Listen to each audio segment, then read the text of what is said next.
ইসলামে দেখেন একটা ঘটনা দেখেন সে ওই কথাটা ইয়াদ করেছে। আমি যখন প্রথম দাওয়াত ইসলাম গাইছিলাম তখন দাওয়াত ইসলাম আওয়ার পরে আমি ইস্তেমাত আওয়ার পরই আমার অসুস্থ হয়ে গেছি। অসুস্থ কি তাদের দাওয়াত ইসলামের কিছু আমল আখলাক আছে।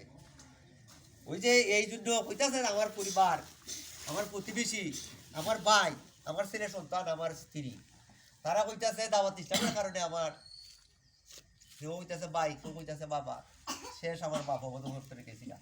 আর দাওয়াত ইসলামে জাদু করে নিয়েছে আমার সম্বোধন হয়ে যাবে। এরপরে হয়েছে কি তাদের নেই, আমি তো অসুস্থ, আল্লাহ তালার দয়া, আল্লাহ আমার অসুস্থ বালা করছে। এরপরে হয়েছে কি তাদের আল্লাহ একবার, আল্লাহ একবার। ওই এরপরে আমি আল্লাহর সাথে কান্দাকাটি করি, আল্লাহ আল্লাহ তুমি আমার এই বিষয়টার থেকে আমার হেফাজত করো।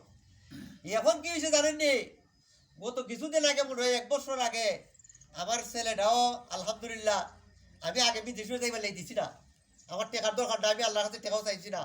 ওদের চূড়া ওকে আফরণ লাগে যদি সন্ধ্যার পরে করেছে তার কোনো ভাব লাগে না। তা আমি চাইছি না টেকা, কেড়ে টেকা চাইছি না জানেননি। এই টেকার কারণেও বেকায়দা শুনবো, আল্লাহ তালার কাছে কি সব দিব, কি জবাব দিব। বেশিটা কইলেও আমার বিপদ, আল্লাহর থেকে আবাদত থেকে মুক্ত হইব। কেন না বেশিটা কইলে দোকানের ব্যবসা একটা জিনিস দেখো, এমন বড় মানুষ যারা আছে তোমার তোলার সময় নাই, আবাদতের সময় নাই। এই জন্য আমি আল্লাহর কাছে দেখা দিয়েছি না, উপাস কিছু চাই। একবার তো একটা মাদ্রাসা জামিয়া করে নিছি, আজকে প্রায় 2 বছর যাবত চলছে।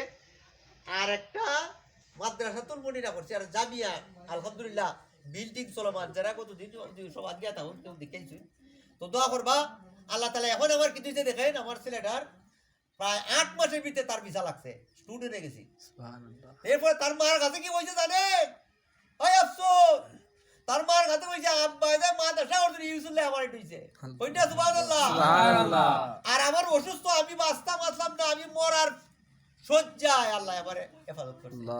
একমাত্র দাওয়াত ইসলামের বরকত আমি কইবো, একমাত্র এই মাদ্রাসার বরকত আমি কইবো। তো আমি কথাটা কইবো আপনাদের কাছে। এখন আমার ভাই কিতা কইতে জানে, বাজারও একটা বিল্ডিং আমার আছে, আপনার 2 ভাইয়া ভাই এই দিছে, ভাই বিদেশ থেকে করছে, প্রায় 1 কোটি টাকা খরচ হয়ে গেছে এটার তোলে। ওই বিল্ডিং আমার ভাইয়া কিতা করতেছে জানেননি, আমার ভাই বাবা দাওয়াত ইসলামের ভুল বুঝছিল কইলা উকা এমন হইছে বিল্ডিং বেচে মাদ্রাসা করতো। কইনা সুবহানাল্লাহ সুবহানাল্লাহ। এখন কোন হইছে যে মাদ্রাসা না পেছে যতদিন আছে সে খাইবো, এরপরে মাদ্রাসা নে মাফ করে দেব। কইনা সুবহানাল্লাহ সুবহানাল্লাহ। অন্তত 2 কোটি টাকার মাল কথাটা বুঝছেন নি।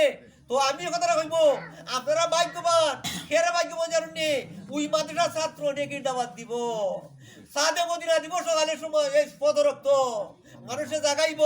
তে ওইখান থেকে যদি একটা বাচ্চা নেককার হয় তার উসিল্লায় আপনার মাপ পাইব।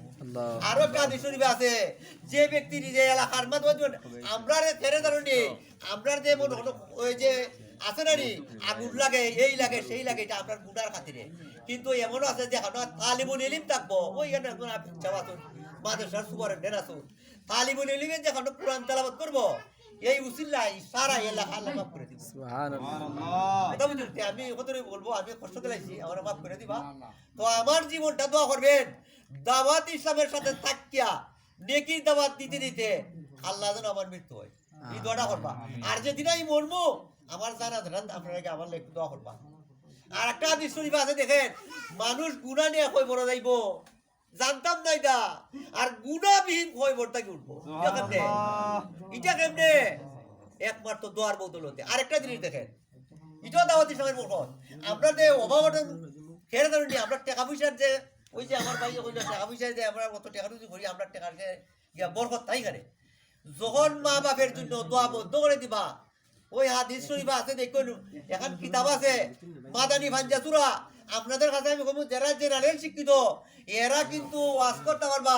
যদি দাওয়াত ইসলামের কিছু কিতাবাদি পড়ুন, এইটার মাকতাব আছে আমার মাদ্রাসা, আপনারা এই ফয়জানে সুন্নাত এখন কিতাব আছে, যদি আনন্দ যদি তা আপনারা কামিয়াবি, আপনার গড় কামিয়াবি। যদি গড় দরজ দেন, আপনার বাচ্চা কাচ্চারে দরজ দেন, আপনার স্ত্রীরে দরজ দেন, আলহামদুলিল্লাহ একবারে কাম হয়ে দিব গা। এগুলা আছে। আরো কিনা জানেন, যখন মা বাপের ওই যে আমরা জীবনে যাইনি মা বাপের কবর জিয়ারত, কিন্তু যদি না আর ভারত মা বাপের কবর খান জিয়ারত করবা, প্রতি শুক্রবারে করবা, ওই করবা।